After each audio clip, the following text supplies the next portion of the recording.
উত্তর ২৪ পরগনার স্বরূপনগরের দুষ্কৃতীর গুলিতে মৃত এক যুবক। আজ সকালে স্বরূপনগর ব্লকের দত্তপাড়া বড়পোলের কাছে ৬ দুষ্কৃতী বাইকে চেপে এসে ইসারুল গাজী নামে ওই যুবককে গুলি করে। ঘটনাস্থলে গুলিবিদ্ধ হয়ে জ্ঞান হারান যুবক। হাসপাতালে নিয়ে গেলে চিকিৎসকরা মৃত বলে ঘোষণা করে। প্রাথমিকভাবে পুলিশের অনুমান ওই যুবক বাংলাদেশ সীমান্তে সোনা পাচারের সঙ্গে যুক্ত। স্থানীয়রা জানিয়েছেন মৃত যুবকের গায়ে থাকা জ্যাকেট খুলে নিয়ে পালায় দুষ্কৃতীরা।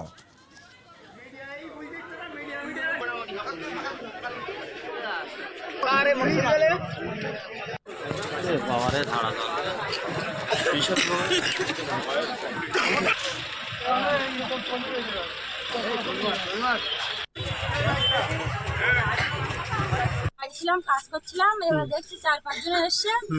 এবার ওখানে আমি দাঁড়িয়ে আছি, ওরা গালাগালি বলচাল করছে।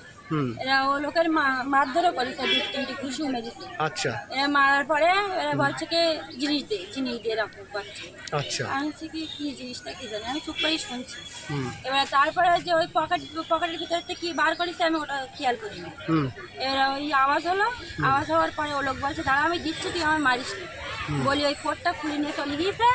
আর ও লোকের ওই দৌড় মেরিয়ে কোন দিকে গিয়েছে আমি দেখিনি। তারপরে একটা লোক বলছে কি যে তোমাদের ঘরে গিয়েছে। আমি বলছি আমাদের ঘরে কই, তো এদিকে মনে হয় বাগানের দিকে গিয়েছে। বলছে না তোমাদের ঘরে গিয়েছে। কজন আসছিল ওরা? ৫-৬ জন। কটা বাইকে? দুটো বাইকে।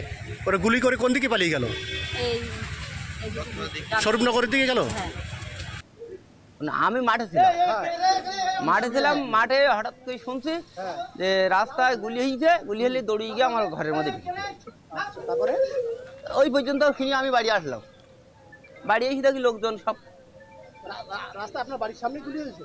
হ্যাঁ, ও বাড়ি ধরে যেখানে গাড়ি ওকে নিয়ে আমার শোনা কথা।